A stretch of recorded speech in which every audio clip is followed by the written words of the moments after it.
Dun, dun, dun, dun, Dun, dun. dun, dun, dun, dun, dun, dun, dun. Is that how the thing goes? Yep, you got it, man. Good Is that job. how it? Okay. I'm sorry. The staff is eating away at my brain.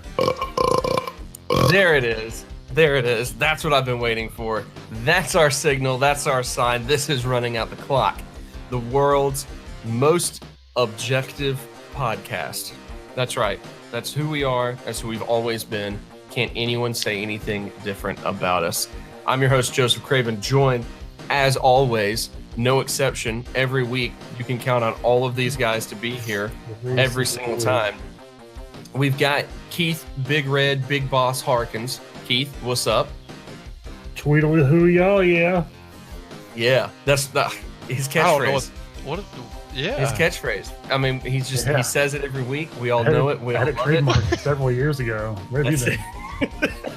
We've got Roe Hunter, the one and only Roe Hunter, the 15th in the line of succession of the Hunter family. Roe, how are you tonight? Pretty good. Pretty good on a Sunday. I was trying to think of a catchphrase like Keith, but nothing was coming to my mind. So. I mean, That's- pretty good that's- on Sunday is good. That's your I catchphrase, know. man. You've always said that. Hey, That's man, pretty good on a Sunday, bro. it. If there's one thing I know That's about okay. That's the one. That's Roe the one. Hunter, it's that man loves some Sundays. Yeah. And finally- Roe is still drunk off of cinnamon roll apple pie. Dude, don't even talk about a cinnamon roll apple pie. No, I want you to talk about. I need to hear about that. Ooh, ask the man who made it himself. That would be Keith. I didn't make it. I'm gonna brag on my girlfriend a little bit. She made Oh! cinnamon roll apple pie last night, and it was. We delicious. finally have acknowledgement on the show that Keith does in fact have a girlfriend. It is fact. I met her. GF/partner. Slash partner. I love it. Father. It's like what's the least appealing way we can talk about? a So do we significant want the counselor to handle that one or the pastor? Dealer's choice. Same time. Oh, and last but not least, we have the one, the only, Coastal Carolina Chanticleer Rowlings over here. How are you, sir? Chanticleer. I'm doing well. I am happy today to be a legendary rooster, and I'm only disappointed that you did not call me by my correct last name, which is of course Rigmarole. Rigmarole, my mistake. I always get that one mixed up. I'm changing your name in my phone to Chanticleer Rigmarole. Yeah, I always get that one mixed up. Chanticleer rigmarole. That sounds like a Coen Brothers movie. Or at least a character. Yeah. Yep, it is. It's 2 hours 45 minutes long, and there are 17 lines of dialect in it.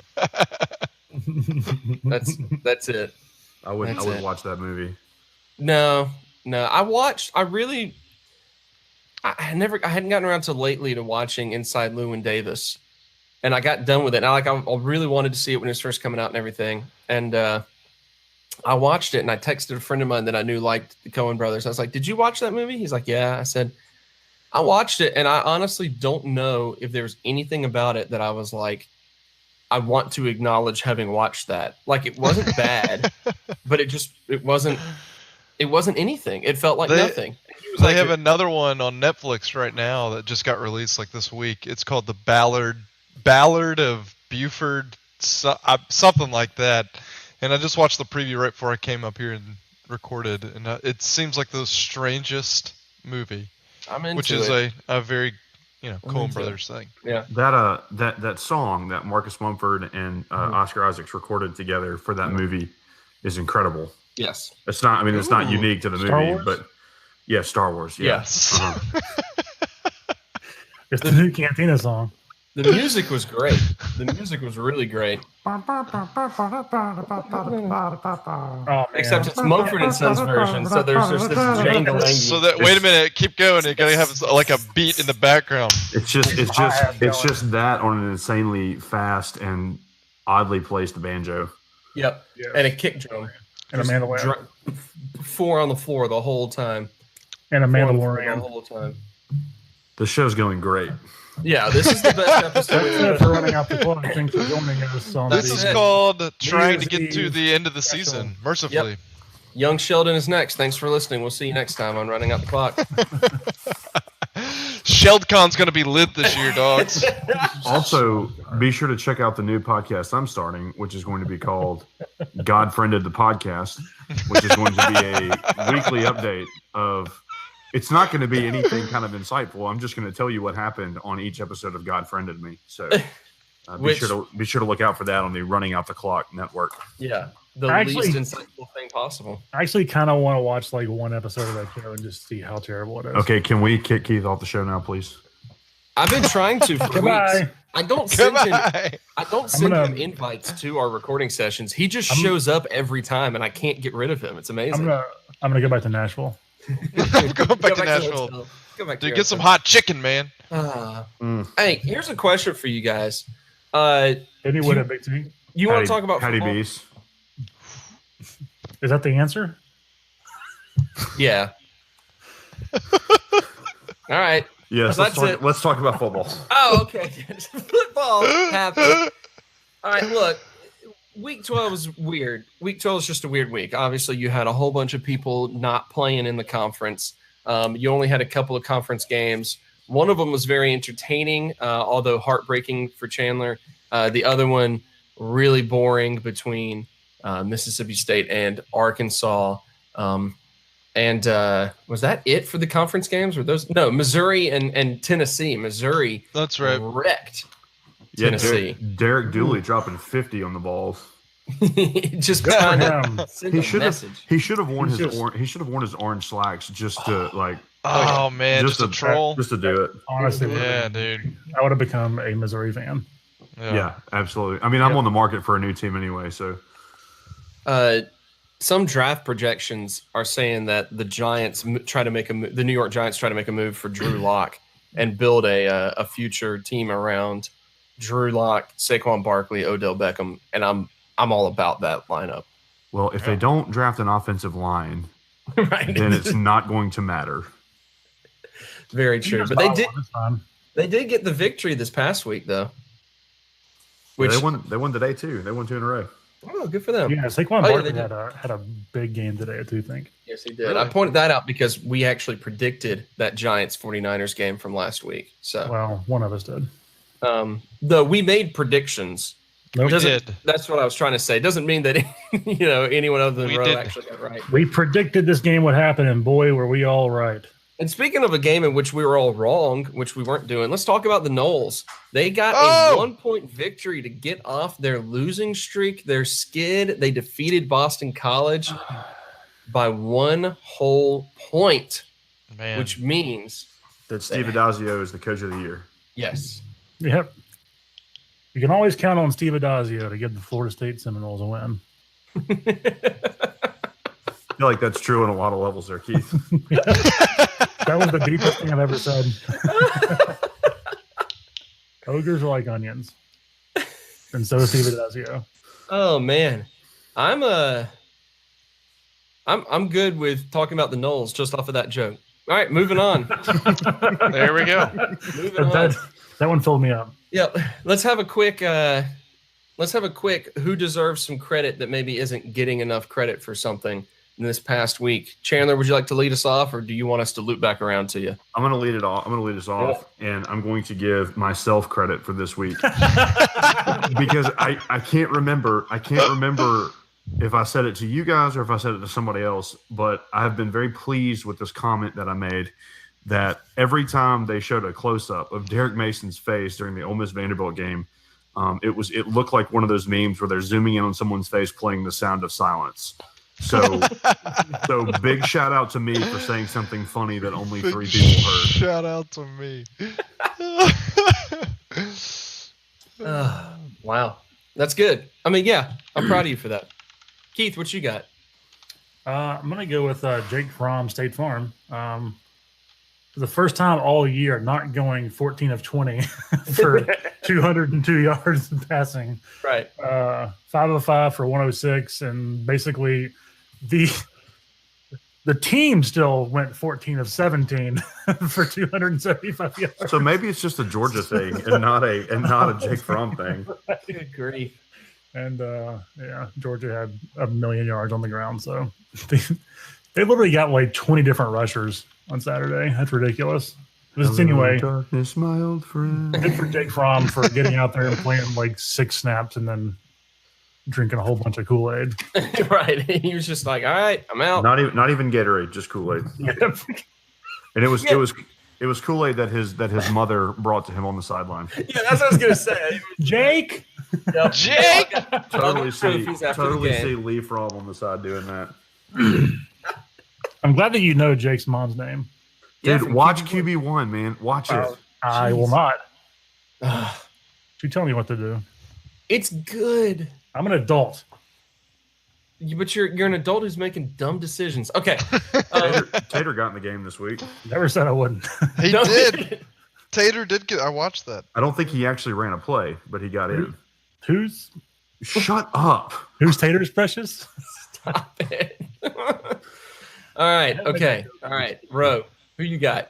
I got quarterback Gardner Minshew. He continued to polish his Heisman Trophy resume, completing 43 of 55 passes for 470 yards and a school record of 7 touchdowns. That kid's from Brandon, Mississippi. The stash. And how he's in Washington State is just the ineptness sometimes of recruiting. So, Well, I mean, kid's a awesome. graduate transfer to Well, WSU. he played Carolina. Yeah, he played at East Carolina and was very pedestrian at East Carolina. Like he wasn't particularly good there. Like, I feel like people would have said the same things about Jerry Rice and about Walter Payton, about all those other dudes too. Like everybody missed him like 3 times. Man, he's incredible. I watched that game full to the very end last night till like 1:30 in the morning because I couldn't fall asleep.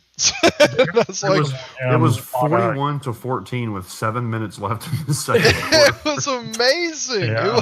It was awesome. I hope they get in the playoff. I don't care what happens. I hope they get in. They had a special on him on a college game day, and they were interviewing Mike Leach. And this was after Gardner Minshew had like committed to Alabama as a graduate. And I didn't know that Mike Leach was kind of redneck sounding. Mm-hmm. Yep. He's sitting there. He's just sitting there going, well, he had already committed to Alabama, so I decided to give him a call anyway and was like, do you want to play backup on a national championship team, or do you want to lead the country in passing yards? And it was a short sale. And I was like, yeah. National championship. But if it happens that Washington State gets in at the 4, can you imagine that press conference where Mike Leach and Nick Saban have to sit across from one another? Man! Where you've got Saban on the one side who is so polished that he says so many words without saying anything, and then on the other side you're going to have Mike Leach talking about like the atmospheric pressure on Mars. And it's like 5th rotation around the sun. Like it. This is to simply put, this would be like North Korea facing South Korea. And you and I can just see Saban, or I can see some SEC media type just looking at Mike Leach doing the thing from The Office where he's like, "Shut up about the sun." It's gonna be so good. Chandler, I know you watched Friday Night Lights. Did either of Keith Rowe, did either of you watch the show Friday Night Lights? A few episodes. Okay. I watched the movie, not the show. Okay, the original, the OG FNL. Mike Leach shows up in one episode very briefly. It's great. When he was still at Texas Tech, and he's like, "You guy East Dillon. You need to get your sword back." You know, it starts like waving his hand like it's the strangest cameo in the world, and there's not a chance that any of it was scripted. I don't even think he was supposed to be on the show. I think they honestly bumped into him somewhere, and he was just like, "Hey, you on the? You guys make the show. I'm in it. I want to be in the show. I'm in it now. Can't stop me." Or again, there's an alternate reality in Mike Leach's mind where East Dillon High School is actually a real thing, and he could also see that he actually follows them. Yeah, it's not an alternate reality in his mind. It's an alternate reality that actually exists. Yes. In like this, man in the high castle sort of situation. Mike Leach is the multiverse. That's it. I'm going to wrap it up real quick by giving a shout out to the University of Albany Great Danes. who I would not have known that this happened if they didn't show the highlights right before this Sunday night football game that's on right now as we record. But Albany, 2-8 Albany, went up against a top 25 opponent in Division 2 or FBS, whatever it is, Stony Brook. And this is how the fourth quarter went. All right, you ready? We get into the fourth quarter, and Stony Brook has a 17-10 lead. In the fourth, Albany gets an 81-yard touchdown pass. Good. With 5.5 minutes to go. All right? 5.5 minutes to go, 81 yards. They miss the extra point. It's 17-16. All right? That's with 5.5 to go. With 1:45 to go, Albany gets a touchdown to go up 22-17. They go for 2. They fail that. It's 22-17 with less than 2 minutes to go. Stony Brook actually goes down and scores from 41 yards out with 17 seconds to go back up 23-22. They go for 2. They miss the extra point, or they miss the 2-point conversion. Albany, in 17 seconds, is able to get down and have to attempt a 48-yard field goal at the last second. The ball kick goes up, the ball comes down, it lands, it hits the top of the crossbar and bounces over and in, and Albany gets the 25-23 victory. That's awesome. That's amazing.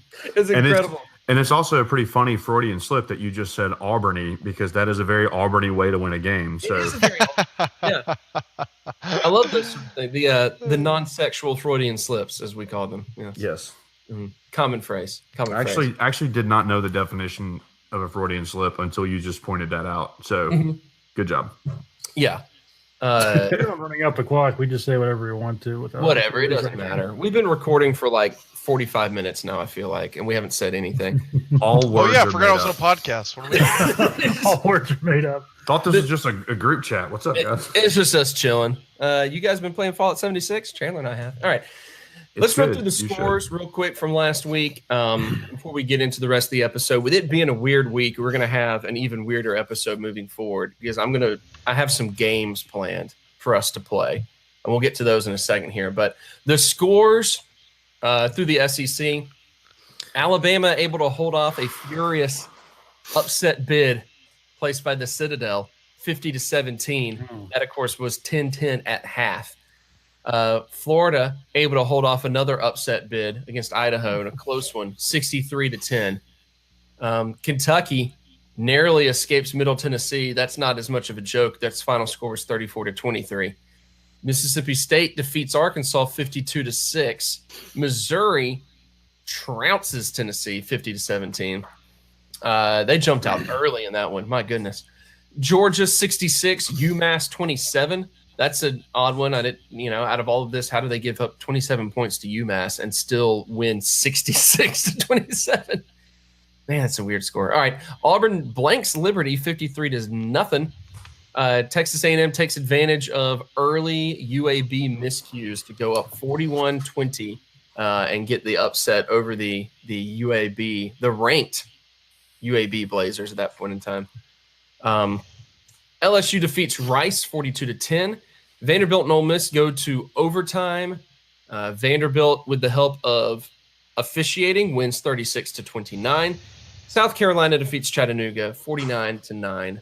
That's the scores right there. And with that, gentlemen, we do have to take a moment to pay respects to another lost member of the SEC this year. Another heartbreaking situation here. That, of course, being the situation in Arkansas. It was not long ago that Arkansas was, making bids for the SEC West title. When I say not long ago, I mean like 15 years ago. A long time ago. But, it was still. And now they've slipped to the point in which they are not winning anything in the conference. Even if they were to pull off a victory next weekend against Missouri, it would not count because Missouri is not a real SEC team. So Arkansas officially in the relegation spot for the SEC. They would be sent to another conference after this season. And I like to have an in memory of moment here where, like we did last time around, maybe we just share our favorite moment of our favorite memory with our old friend Arkansas, who is no longer with us now. I'm just going to open up the floor. If anyone would like to share anything, just about Arkansas. I'm just here to say that Arkansas over the years has caused me so much mental stress and mental trauma and shock. If it's 7 overtimes, if it's the hog and lateral, if it's them sending Houston Nutt to Oxford, I'm glad they're dead. Touching. Thank you, Chandler. I'll just name off a few things that come to my memory as well. There's a guy named Rodney Clark, not Rodney. Rodney. Yeah. And then there was another guy there named Irvin. I'm not even thinking about basketball. I mean, come on. Yeah, well, I'm getting to football too. I had him in basketball too. Darren McFadden, he was there that one time. Wait, and then they had that big tall guy, who was the quarterback. Matt Jones. He was the quarterback for like 7 years. Yeah, yep. Matt Jones there forever, and then they had the mullet, Ryan Mallett. That's about all I got. I don't know anything about Arkansas. Touching. Roe listing off some names. I have a great memory of Arkansas. It is not Arkansas football. It is not Arkansas basketball. It is, in fact, Arkansas baseball. Ooh. And I don't know if you guys have seen the clip, but in 2006, so we're going pretty way back here. None of us were alive then. Arkansas had a baseball player named Brian Walker who faked getting hit by a pitch. The umpire called him on it, and then he immediately struck out and jabbed his bat at the umpire and threw his helmet and just started screaming and freaking out. It's so good. It is such a good clip on YouTube. And actually my roommate knew this guy's girlfriend, and he just went on her Facebook wall and was like, "Hey, how's everything? I saw your boyfriend on TV," and it was predictably a terrible decision, but very, very funny to everyone else involved. So good stuff. I'll tell you that my favorite moment is the year that Houston Nutt had Darren McFadden, Felix Jones, and the guy who went to Cleveland. I can never remember. Peyton Hillis. He's going to be my memory in a second here. So yeah, he had all 3 of those. And then 2 quarterbacks named Casey Dick and Mitch Mustaine. Yep. And decided to play one of those quarterbacks every game instead of the 3-headed running monster that was McFadden, Jones, and Hillis. Yep. That's good play calling, brother. And still called that play. Still almost beat Florida in the FC Championship back in 06. But just imagine had Houston Nutt had a brain in 06. Man, I hope that Houston Nutt ends up on Les Miles' Kansas staff. Houston Nutt listens to this podcast, so he's gonna be texting Keith this next week, going, "Man, why did you have to say something like that?" Houston Nutt's a Patreon. Yeah, he's best friend of the show, Houston Dale Nutt. Friend of the show and future guest. Shout out to him. Yeah, my favorite Arkansas memory is just the existence of Peyton Hillis, just a 6'2", 250-pound. Fullback, running back, weird thing, who just kind of looks like he crawled straight out of the Madden cover. Yeah, the Madden cover. That looks like he crawled. Straight out of. If you asked me to just describe anyone from Conway, Arkansas, I would say, they're probably just this big dude. Looks like he climbed right out of rocks themselves. Mm-hmm. Can't grow a beard. And then probably, looks maybe illiterate. And then a police sketch artist would go, "Oh, well, you just described Peyton Hillis. Here he is." And that's exactly who he is and who he was. And I just love it so much. Shout out to Conway, Arkansas. Yeah. Sorry for insulting you, Conway, Arkansas, known for the Toad Suck convention thing. I don't want to talk about this anymore. Yeah, it's weird. They have signs up all over. I don't know what it is, but it's a thing called Toad Suck Days. Sounds like an Arkansas thing. Yep. Yep. Conway, Arkansas, Conway High School. Their mascot, the Wampus Cats. I love it. I love That's it. it. But anyway, those are our favorite memories. Thank you for everything over the years. Arkansas, thank you for nothing. I thank you for nothing, Arkansas. I thank you for nothing. Arkansas football, dead at 124.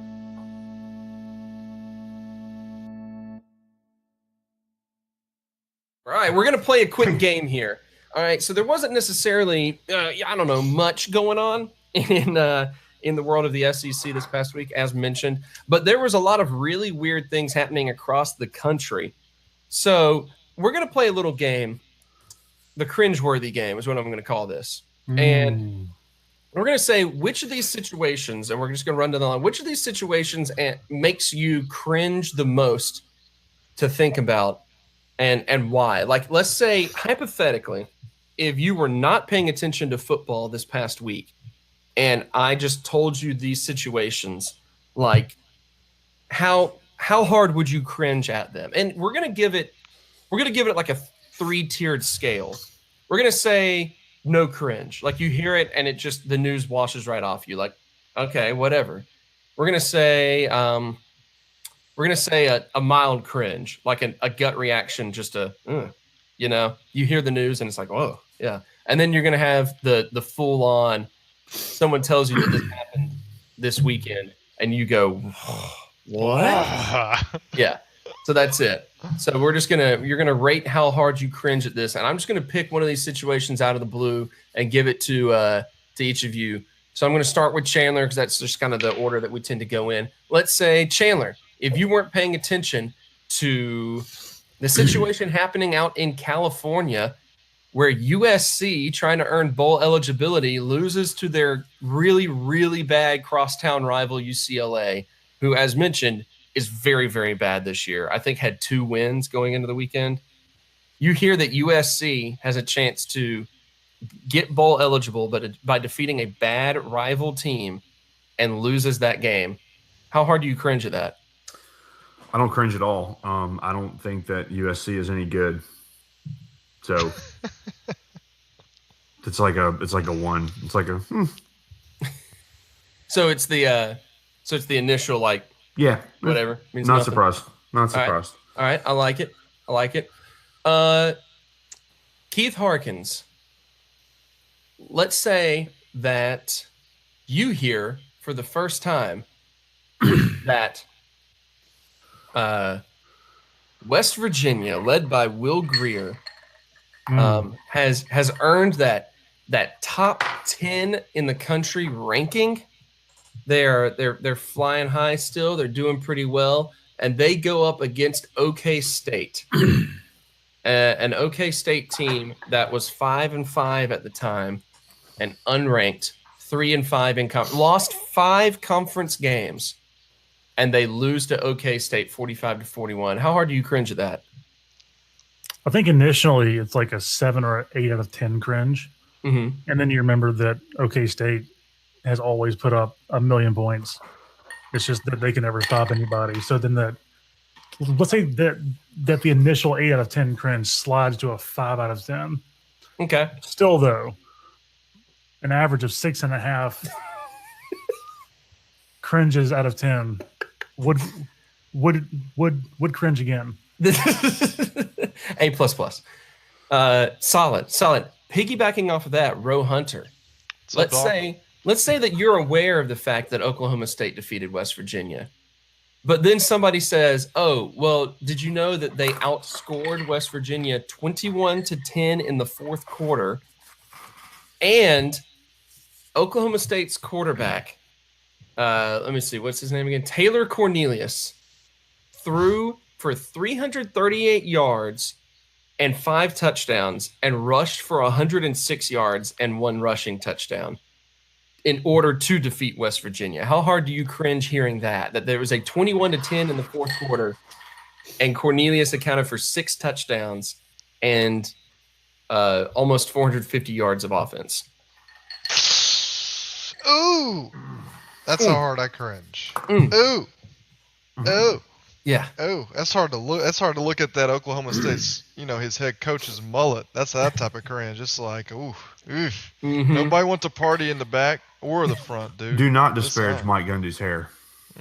It's gross. It's it's ratty looking, beautiful. dude. It is Dude, He looks beautiful. he looks like a rat king, dog. He'll come Gross. after you, man. Not nice, not fair. I didn't know that a rat king was a thing until like 4 years ago, and it's terrible. It is the worst definition of the worst thing on earth. I thought it was from the Nutcracker. It is, but it's based on like an actual thing, and it's horrible. Oh. All right, going back to you, Chandler, on this one. How hard do you cringe when you hear that a top 10 team in Ohio State has to make a comeback and defeat Maryland in overtime and basically losing off of a Maryland quarterback overthrowing a 2-point conversion? How hard do you cringe hearing that about Ohio State in a 52-51 quote unquote victory over Maryland? Ugh. Like that's pretty bad. It's funny. It's really funny because Urban Meyer's a trash human being, and he deserves it. And but the cringe factor is going to increase when if Ohio State goes on to beat Michigan this week, and the conversation is, well, Ohio State only has one loss, they deserve to be in the playoff, and then you're going to cringe a lot because you're going to think about that fantastic mustache of Gardner Minshew not making the playoff. So that's a pretty high cringe. That's like a 14 out of 10. Man, that cringe also had layers. We went on like a little adventure just then. Every good cringe has layers. Cringe pie. Cringe pie. Delicious. All right, we got two more real quick. Keith Harkins. Let's say that you hear that Alabama and the Citadel are playing in football. And after you ask the person, where's the Citadel again? And they answer, then you hear that at halftime, it was tied 10-10. South Carolina, by the way. It is, yes. And not only that, but this is 10-10 after Alabama had blanked 2 top 25 opponents in the past 2 weekends. How hard do you cringe at the fact that that's the team that ends up taking Alabama to a halftime tie and not one of the other opponents that they've had? Like one cringe, no, 0 cringe, like negative a billion cringes because it's hilarious and I laughed very heartily. Until the cringe comes in when you realize that Nick Saban sacrificed his entire practice squad in the locker room during halftime. Yeah, there are a lot of dead people in Tuscaloosa today. Bodies all over the town empty. Let the bodies hit the floor. Nick Saban / ruling emperor of Outworld, Shang Tsung, had to collect his souls somehow. Oh, I'm so glad. I'm so glad that It's not a Mortal Kombat podcast. that's exactly who he is. That's exactly who he is. All right, finally, Ro. So Let's just say that you hear that Boston College lost to Florida State. That's it. That should be bad enough. That's all I get. Cringe at that. How do I cringe about that? At this season, had it been like 1999 Florida State or like 2000, like we're talking major cringe. But this one is more like, I don't know. It's kind of I'm watching my dog poop. You know what I mean? It's that level of cringe where I go, gross, man, get it away. Why are you doing that in front of me? Get out of here. Why do you have to lose to Florida State right here? Why you gotta do this right in front of me? Get out of here. I like that you're adding that extra flavor to it. I also like that when Chandler gave his answer to the Ohio State thing earlier, he kind of almost sounded a little bit like he was about to throw up in his mouth a bit when he cringed. Like it's those little added bits of flavor that I think made the cringeworthy game worth playing tonight. This is stuff you don't get on any other podcast. No. And we're sorry that you're getting it right now. My goodness. Yeah, exactly. You should feel bad. Yeah. I'm proud of him. Your music's bad and you should feel bad. This is rivalry week. And There it so is. Rivalry week. that's how that's happening. And so with that, of course, I mean, we're dudes that follow teams. We're guys that have, lots of memories about, playing our teams, playing each other's rivals and so on and so forth. And so we're going to do another little game here where we have to play nice with our rival. All right. And there will be a reward to this later on, in which we can play dirty again. But you have to play nice to your rival for a moment. And in this game, we're going to run down the line again. And, of course, Roe will be having to talk about somebody affiliated with Ole Miss. Keith will have to talk about somebody affiliated with the Citadel, Florida's biggest rival. It's actually Idaho. If you remember, 4 years ago, Idaho came a calling. They did. Gainesville. They did. And then it rained so hard and so long that they got one play in, the opening kickoff. Yep. And Florida wide receiver, I think it's Valdez or Vasquez, I don't know, Showers, probably enough, Showers, ran it back, got tackled, slid for 120 yards, and then they called the game. That was it. Setting up a storied rivalry. And then Idaho dropped to Division II. Yeah. And the They rest get is paid so much money because they have so many D1 games left on their schedule for like the next 3 years. That's amazing. And then, of course, Chandler will have to talk about Ole Miss's actual rival, LSU. And so that's who we're going to have to go through as far as we go tonight. But what we're going to have to do here is we're going to have to play nice for a minute. And you have to, honestly talk about somebody who's affiliated with the other program, your rival program, that you actually do have respect for, actually do like. And I would prefer if you can do both a current player and a historical player. But if not, that is A-okay. I'll set the tone by actually going first here. Whoa. Just to kind of explain what I'm thinking for this game called Playing Nice. And that's where I'm going to, first and foremost, give, talk about the respect that I have for Ole Miss quarterback Jordan Ta'amu.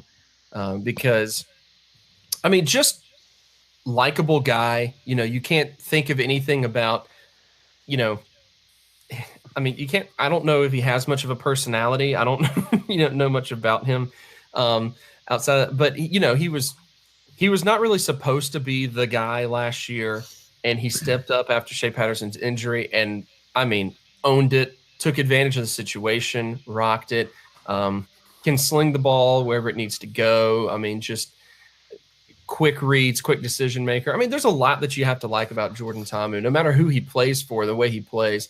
He just does it well and just kind of keeps his nose clean, that sort of stuff. I don't know. There's something about, I just like Jordan Ta'amu. I got to pay some respect to him. But the one that really stands out from a historical standpoint is, of course, being a Saints fan, I have to have a lot of love for Deuce McAllister. Deuce is loose. Love Deuce McAllister. Obviously, loved him a lot more as a pro than in college. But Mississippi dude, what is that? Lena, Mississippi. Lena and that was Morton. Lena and Morton are right next to each other. Are they? The sister cities of Lena and Morton. So I thought he was from Lena. I'll look it up real quick. Why not? It says that he was born in Ludlow. Huh. Okay. Well, that's a real twist. Tri-City, Lena, Ludlow, and Morton. Okay. Ludlow is an unincorporated community. So this is just even more complicated. And what's up, Morton High School? Okay, he went to Morton. My bad. Or town or community there that we can throw in so that we can say that Deuce is part of the Quad City DJs. What would be close to Ludlow, Morton, Lena, and is that close to Puckett? Puckett, probably Puckett. Yeah, that's the Quad City region. What a great quartet of towns for all you Mississippi geography fans out there. Yep. There's a lot. This is Running Out the Clock, the only official Mississippi geography discussion. Yep, the only official podcast about Mississippi geography. But no, I mean, heck of a player in general. What was he? The only player in Ole Miss history to have 3 seasons with at least 1,000 all-purpose yards. I mean, a lot of records in general. Went on to be a 2-time Pro Bowler with the New Orleans Saints, and first team All SEC when he was in college in '99, second team in '98. Just Super Bowl winner. Yeah, has a Super Bowl ring. They brought him back for that, which I love. And then is just a really terrible color commentator for the Saints right now. Very entertaining. But he also did some work in Mississippi for a little while. I think all of his businesses failed, but a likable guy known in the community. I like Deuce McAllister. Rest in peace, Deuce's car dealership. Yeah, I know. On the hill in South Jackson. Has anything lasted there though? I mean, Cannon's still there like forever. Yeah, Cannon somehow, someway. Yeah. Cannon Nissan's still there. And growing. And they got the guy with the crazy eyes in their commercials. Oh my, crazy Nobody eyes. beats Cannon Deal. Nobody. And then he just stares at the camera for like 7 seconds. Come and see us on the hill in South Jackson. It looks like a Macho Man Randy Savage promo. That's what he looks. Anyway, that's kind of it. I want to toss things around here. To I guess we'll go down the line and go to Chandler here. I mean, go back in order. But Chandler, if you want to, tell us some. We want to play nice for a little bit before we play dirty in a second here. So I will confess I don't know enough about State's current roster because I haven't just really watched them at all this year. So as far as like a current player, I mean, I watched Fletcher Adams play in high school. Mm-hmm. We're a very well researched podcast. Exactly. Remember his brothers watching all them play for Brandon and so one of his brothers has one of the saddest stories I've ever heard. The one who was the basketball star. Yeah, Tyler. Yeah, went to play at Georgetown. Discovered a heart condition. He had to retire. But ended up basically being like an assistant coach as an undergrad. Yeah, and he's healthy and doing well. So I'll give you 2, I guess, legendary or past players that I really respect a lot. And the first one, sticking with the Brandon theme, is Jarius Norwood. Was always sad that he didn't go to. Was actually sad. One, that he didn't go to Ole Miss. I think he's really good. But 2, that he didn't play. He didn't play wide receiver in college in a pass happy offense because I think that would have been. I think that would have made him a truly transcendent player. But he was really good in college. And there was one game. I want to say State maybe played Florida, and he just had a monster game and put the team on his back and won the game. And then as a fun Jarius Norwood anecdote, I 8 years ago, actually it was 8 years ago this week, I tore my ACL for the second time, and good memories. Yeah. And so after having surgery, I was in rehab for said injury, and this was during the season that the NFL was having that lockout. And so I think Jarius had some sort of surgery. He was a free agent at the time. He was kind of on the tail end of his career. And he was at the same place rehabbing I was. And I was like, man, I was just kind of talking to him. We were kind of doing the same exercises and we were just making small talk. And I was just like, yeah, so how's work going? And he just kind of laughed. He's like, "Man, I'm just ready to get back on the field," something like that. But and then the other guy that I'll give a shout out to because I really like what he's done in his post football career is Matt Wyatt. I think he's done a really good job as an announcer for Mississippi State, but then also is just kind of a mass media personality in the Jackson area because, as we all know, Actually, I don't know if Keith or Ro know this, but the very name running out the clock is a basically direct shot at another on-air personality in the Jackson market. And so I think Matt White does a great job. He's really smart guy. He's fun to listen to. Knows what he's talking about. Seems to be really fair, and doesn't kind of descend into the pettiness of the rivalry that a lot of individuals who cover both Ole Miss and Mississippi State. That they tend to delve into. It's probably because he's married to an Ole Miss graduate, but he's really good at what he does. And I don't remember his playing career at all, but really good at what he does. Fun to listen to, and got a lot of respect for Matt Wyatt. Yeah, I have a Jarius Norwood autographed 8x10 hanging up in the hallway of my house. He's one of my all-time favorites for sure. I really, really enjoy. I believe that in a 6th grade basketball game, he dunked on me. I just hope that's true. I believe I was basketball game. I can't remember. There was Jarius and there was another kid named Ken Griffith who went on to play football at Southern. I don't think he really did anything. It was one of those two guys, and they dunked in a 6th grade basketball game. Why not? Also, believe Jarius struck me out in a rec league baseball game one time. Jarius Norwood was fully grown at the age of like 7. Yeah, he actually was. Yeah, like I'm not being like hyperbolic here. He was a fully grown specimen very early. It was terrifying. And what was always fascinated me about him as a running back, and I hadn't really ever given much consideration, like you were saying, Chandler, to whether or not he would be like a wide receiver in that sort of way, because I don't remember him really having hands necessarily, but I didn't see him in high school, obviously. But he was incredibly long legs, like really disproportionately long skinny. legs. What was that? His legs were skinny.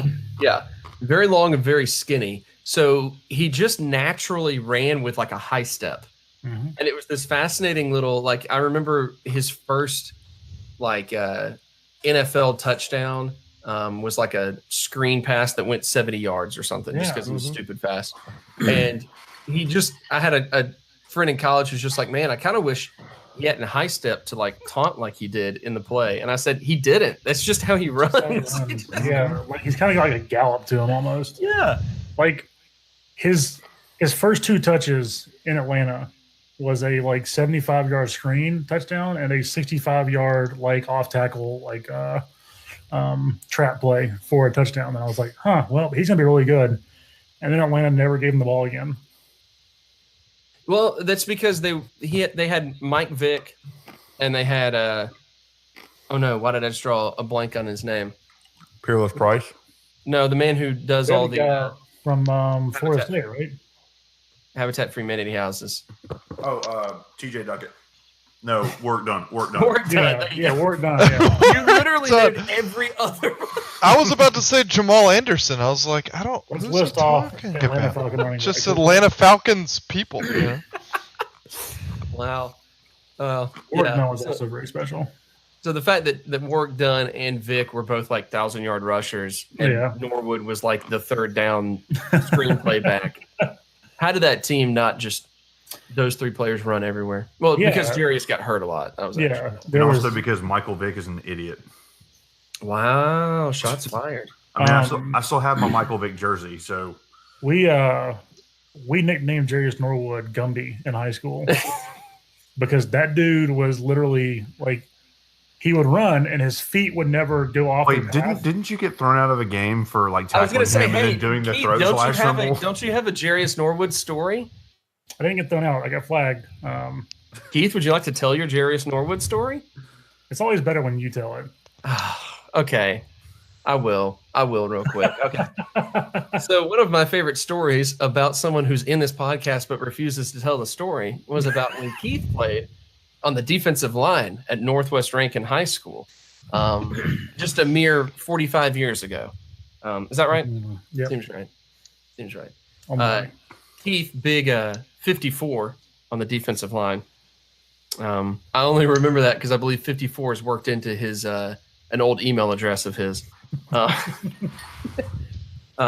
it was Northwest and Brandon, and back then Brandon, of course, with Jarius Norwood, their game plan was get the ball to Jarius in space and just let him run wherever he wants to go because he's just faster than any human alive. And correct me if I'm wrong, but there was kind of like a sweep play. He's running off to one side of the field. Keith comes off the reverse or the edge behind him and is running behind him. And that's when Jarius decides that he's going to stop and change direction without looking to see that there is Keith Harkins running up behind him. So he turns and plows directly into Keith, who is running with all of his momentum trying to catch up to Jarius Norwood. And Keith, what was going through your mind at that moment? Because if I'm not mistaken, he went to the ground and you ended up staying upright because your momentum kept you up. What was going through your head, Keith? I was like, wow, I don't play a whole lot, and here's Jarius Norwood on the ground. I have just tackled a future NFL player. So what did you decide to do in that moment, Keith? I might have, I can neither confirm nor deny the existence of a throat slash in the direction of one Mr. Norwood. And Dirty. I immediately got a flag thrown on me and pulled out of the game to not play again that game. Dirty. It's so good. I mean, what else are you going to do with that? You had that opportunity. What else are you going to do? You got to take it. What else are you going to do? Oh, so good. So good. You know what, Keith, I believe it is your turn to maybe play nice with a Florida State. I know it's going to be hard to do, but to play nice with a Florida State criminal. So I'm going to hand the floor over to you. What you got? I'm going to give a shout out from maybe a hometown, not really hometown, more of like a greater metro area hometown individual, Cam Akers from prestigious Clinton, Mississippi. What's up, y'all? C-Town represent. On ESPN, by the way, it has his hometown as Clinton, MI. So cool. He's from Michigan. Yep, yeah. And not from Mississippi. But yeah, he's a lot of fun to watch when he's actually getting reps. And really Taggart is not actively trying to push him to another team. But just a good solid player, one of the only notable players on their team this year. Because they are bad. It's a bad team. And the guy that everyone thought was going to be good, Francois, is in fact not very good. For the record, I never thought he was good. Well, he had the hype. I'm not going to say that I thought he was good either, but he was supposed to be their like next shining star, and he got the hype because of that Ole Miss game, because Ole Miss played like 15 yards off his receivers and he just threw to open receivers the whole game. Yeah. So as far as players from past Florida State teams, look no further than to Showtime himself. Deion Sanders. Neon Dion. A lot of Atlanta Falcons getting shouts out on this podcast. Yeah. Crazy. This is now an Atlanta Falcon podcast. I want off this train. Rose out. Done. Yeah. Dion, one of the most talented football players to ever play the game, much less at his position. And just a lot of fun to watch because of how showboaty he was. And the game was a lot different back in the 90s, obviously. People didn't hate like the super showboaty players as much as they seem to now. You know, when Odell Beckham Jr. smiles at a camera and people are like, he's flaunting, Paul. He's disrespecting the game of football, Paul. Right. He smiles and waves to the camera and people want him. I hate people that think football's a game. It's life or death, Paul. Right. But yeah, like and there they have fun. And it's hard to think of Deion Sanders and not think about one of the many times he had a pick six in high step for 25 yards into the end zone. It was a lot of fun to watch him go to the Cowboys, as much as people probably hated that. But to have like him and Michael Irvin on the same team, there was just so much swag. It was great. But yeah, shout out to Deion. One of the favorite players of ROTC occasional contributor, my friend Chad Gibbs, one of his favorite players all time, Deion Sanders. One of going back to Cam Akers for a second. From Clinton, Michigan. From Clinton, Michigan. Being from my hometown of Clinton, Michigan, I was able to watch him a few times in high school, especially in his senior year, where if we joke about the Lamar Jackson, Teddy Bridgewater effect at Louisville and how they saved, Petrino for a while there, Akers' effect at Clinton High School is super felt because he led them to a state title, their first title in years, playing as their quarterback. Mm-hmm. He was a grown man. I mean, you could always tell those top tier prospects, those top tier athletes, like the guys that just develop into monsters early. That's what he was. Led them to the state title, goes off to Florida State, has 1,000 yards rushing as a true freshman at Florida State. And Clinton instantly became one of the worst teams in the state in high school football. Rest in peace, Clinton Arrows. I know. So yeah, Cam Akers. I wish him more success, or I wish him the opportunity to get out of Florida State as quickly as possible to save his career.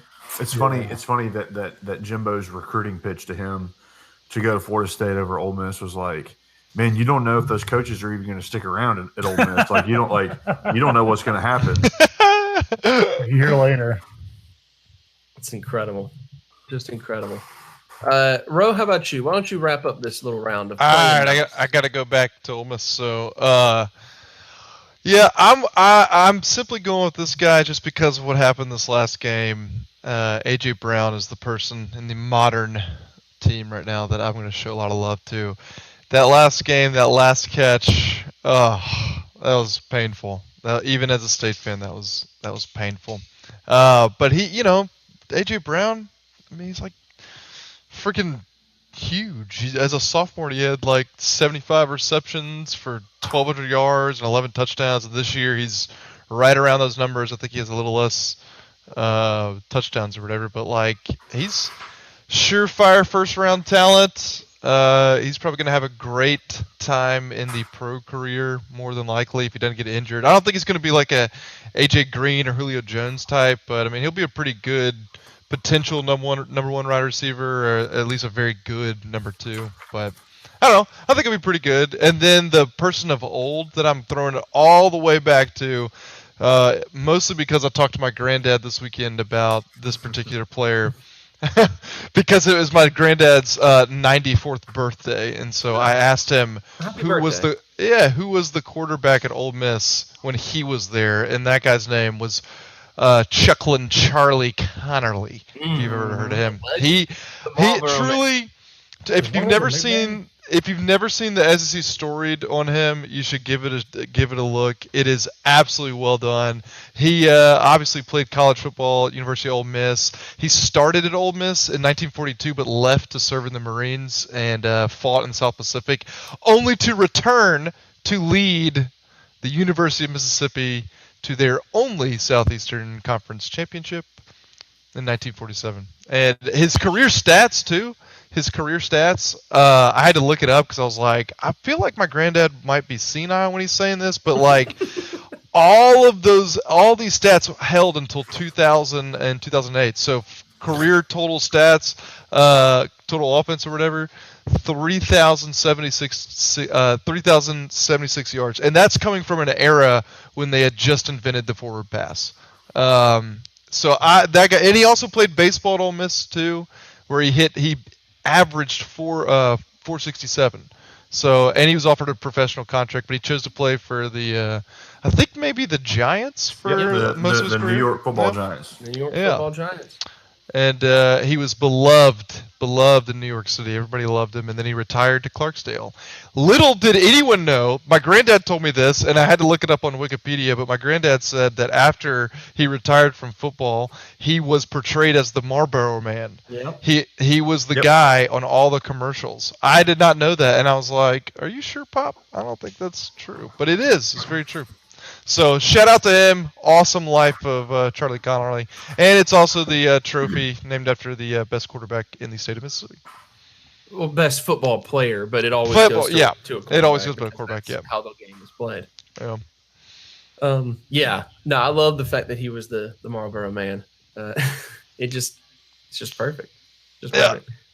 You know, someone I meant to mention earlier in a historical player that I wanted to give a little bit of credit to, because I think he gets forgotten in a lot of ways, is not all that long ago he was playing, but former Ole Miss wide receiver Shea Hodge.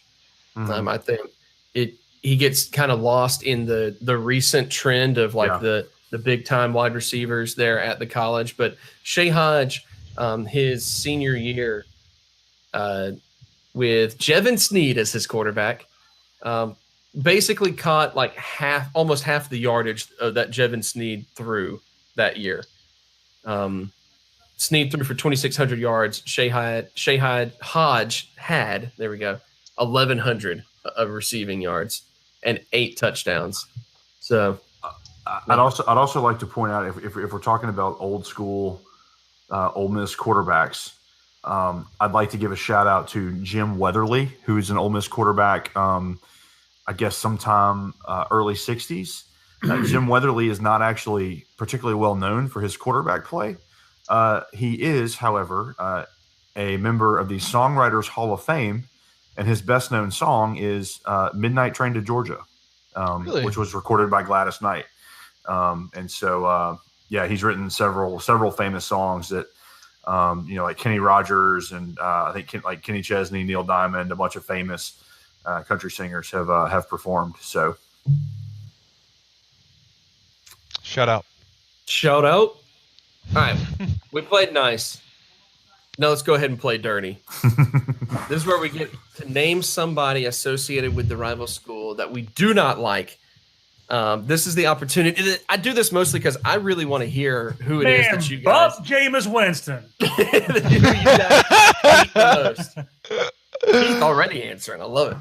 But who you guys dislike the most over the years?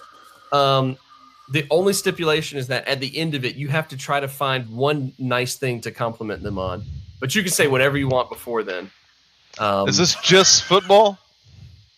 I've thought a lot about this. basketball is too low hanging fruit for y'all. That's just an easy one. That's an easy one.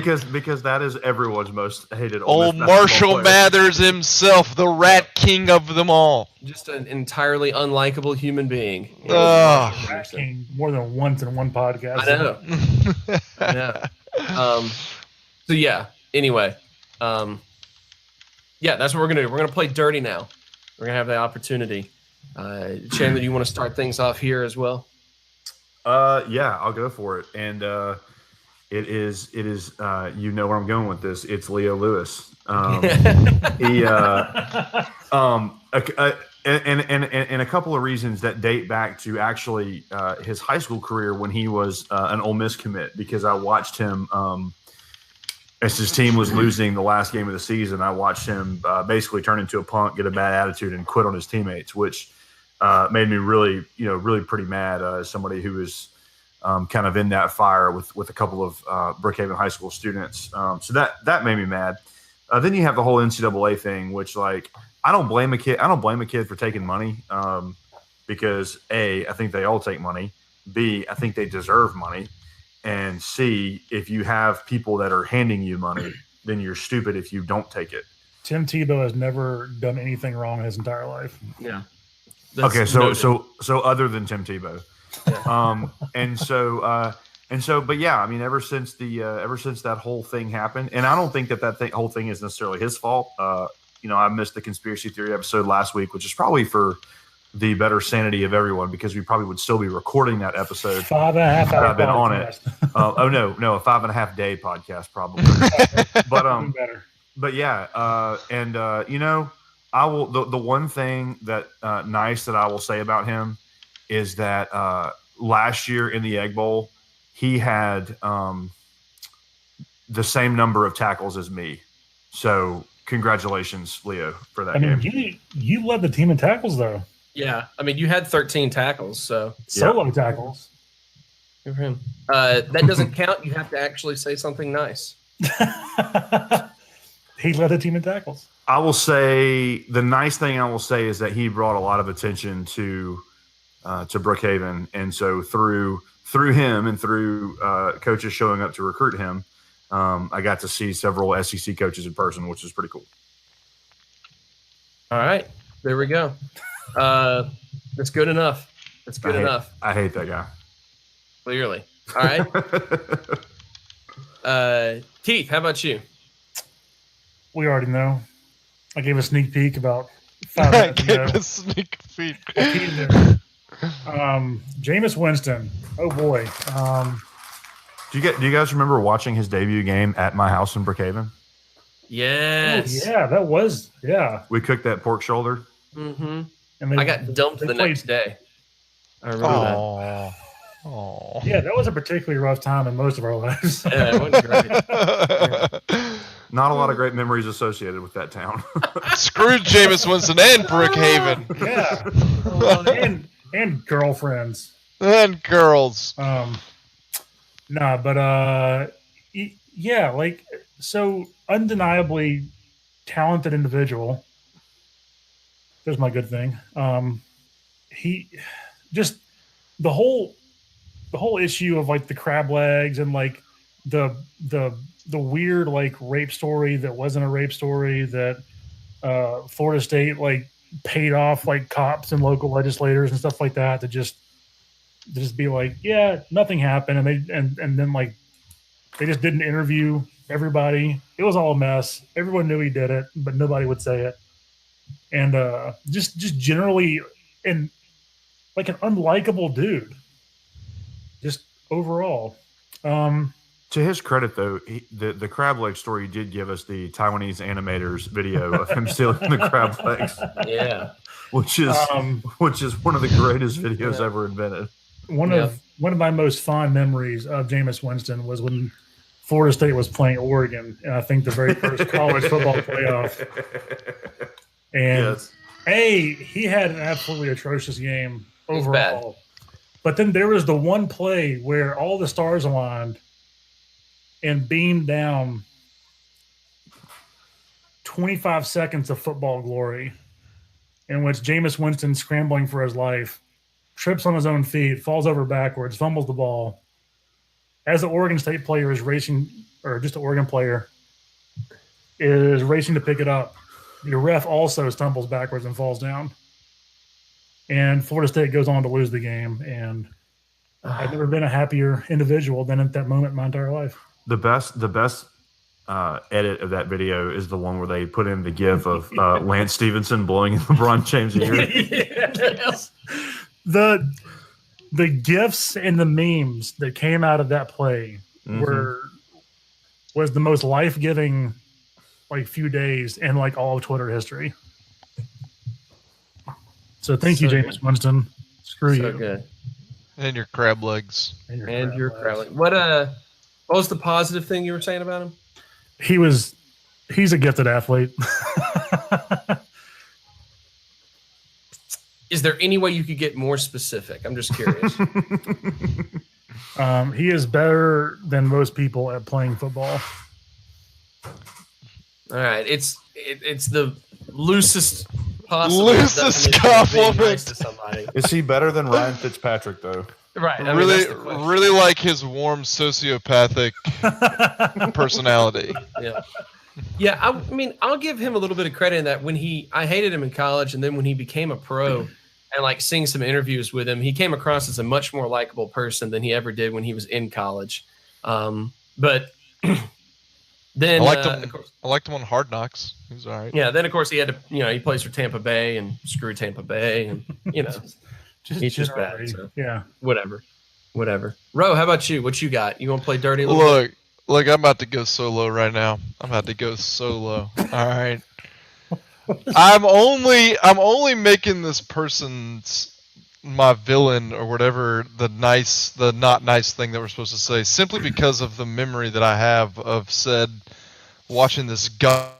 I'm picking Michael Orr, not because he's a terrible dude. I'm not going to speak to the dude's situation or the fact that these two people with deep Ole Miss connections, happened to adopt this homeless, lonely, sad-looking 6'4", 300-pound How defensive dare you speak offensive negatively lineman of who Sandra runs Cole? like a and then I'm not going to speak to any of that. I'm not going to talk about any of that. What I'm going to talk about is the one of the worst productions of a movie that I'm forced to sit and watch and not give any kind of critique to, because if you do, oh my gosh, you're such a terrible person.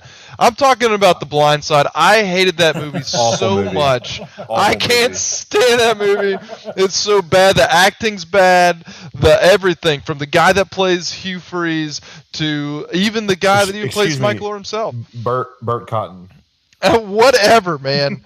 Whatever. So pretty That Sandra oh, Bullock's so like a Razzie bad. for that movie. so Oh, I have one Michael Orr story that I'm sure is Michael Orr. Another one that I'm pretty sure is, but it might have actually been a guy named Rashawn Johnson. So I'll tell you the one that was him first. That Michael Orr would like his teammates hated him because he would just walk into like the room, the cafeteria room where the players would eat, and just like cut in front of everyone and just like get all the food, and they'd like yell at him and boo him. He'd just be like, "Whatever, I'm Michael or whatever." This other story, like I said, I can't remember if it was Rashawn Johnson or if it was Michael Orr, but they would pull up next to the drive-through line in Wendy's, and they would wait until somebody drove past the first window where they paid, and then just pull in front of them and take their food and drive off. And that this was like a pretty common occurrence for these guys. So Wow. That's how people get shot. yeah, Ole Miss people don't even like Michael Orr. So I you have chosen wisely. man, I could do my life could do without that 2.5 hours or whatever it was to watch that movie produced by the same people who made Left Behind, the action series. And the disappointing thing is the book is actually fascinating. Yeah, I'm sure it's awesome. You know, it's not mostly awesome. about, like the strategy of playing left tackle. Yeah, right? it's half. It's really. I mean, the way Michael Lewis writes is he does this with all of his books, but it's really, really well told. As he's telling the evolution of this position with the evolution of this individual. It's a really, really good book. I don't believe in evolution, Paul. I believe in evolution, Paul. Neither do the people that made that terrible made-for-TV movie that I had to go sit in a movie theater to watch. It's a bad movie. It is a bad so movie. Bad. So there's my pick. I hate that guy. Hate everything about the Tuies, and I hate all the orb nonsense or whatever. It's terrible. What's the positive? You got to say something nice. Oh, I gotta say something. Probably just his entire game, because he was like legitimately one of the best left tackles in the league for a very long time. Now he's gotten older now, and I don't even know if he plays anymore now. Does he still play, Chandler? He had moved to right tackle. I don't know that he's playing anymore. I'll look that up. I think he's a free agent, but I'll check it. He got old, you know. He is currently still a free agent. Yeah. So That's what happens when you're 178. That's what happens when you're 178. Or But he was really 32. good. He was really good. Right. An offensive lineman past the age of 30. Yep. Solid stuff. Solid stuff. Thank you, gentlemen, for all of that. That was very good. What do we have next on the docket here? Wait, are we not going to hear who you're not playing nice? Oh my goodness, I didn't say anything, did I? Whoops. Wow. Okay, that's on me. My bad. Playing dirty here with, I've thought through this a whole lot. I'm trying to think of like specific players through the years that have just left lasting memories that I dislike about them. There's a few players that kind of pop into mind, like I always dislike Chad Kelly because of his music career more than anything else. The defense can't see me, Chad Kelly. Yeah, but the strangers whose couch you're sitting on definitely can. Right, exactly. But now I just feel bad, like, for him for whatever might be going on in his life. So I can't really hate on him too much. But I hated that song. Along with that, I mean, I wish I could say that I hated Dante Moncrief, but I didn't. I really, again, just hated the song that those students wrote. That song was awesome. I'll fight you over that. Yeah, like it's. Have you fed him lately? Right. I wonder if he's even being fed in. I don't think any offense is being fed in Jacksonville these days. My goodness. They blew it today. So it's not even him necessarily. So I'm going to say that for the most part, there's a couple of people that I do not like at all in dealing with the Ole Miss athletics in general, and that's their broadcast team. I think that their radio guys make my ears bleed to have to listen to. Not really David Kellum though. I don't really hate David Kellum at all, but they always seem, whoever it is that is color commentating and then like on the field and everything, are just, I don't enjoy them being someone that I think I can appreciate like good journalism and good sports media. I don't know if I have that as much insight as I claim in my head that I do. Harry Harrison and I can't remember the other guy's name. Earlier this year, I honestly heard the man mispronounce Jordan Ta'amu's name multiple times in one game. And it wasn't even like the Ta'amu part. He mispronounced Jordan several times. Well, it's Jordan. Jordan Ta'amu. Yeah, Jordan Yamu. Jordan. Yeah. The only name I could find was David Kellum's name. And I don't have anything against David Kellum. Anytime you hold a position like that for 40-something years. I know too much about David. He's too good of a guy. Yeah, exactly. I don't know anything about him, but I've never had anything against him. But I just feel like he always gets paired up with like the Booster Club president who just wants to be up in the booth. And I guess that's the positive thing is that, I mean, it's hard to make it in the business in general, in the radio business. Very obviously select few make it as a team's play-by-play guy in general. So to be able to do what he has done as an Oxford native, being in broadcasting for what is it? How long is it? I mean, it was 38 years according to this press release. It was 38 years last March. So almost 40 years now. Well, it's like, and it's actually like kind of a cool. It's actually kind of a cool story. He I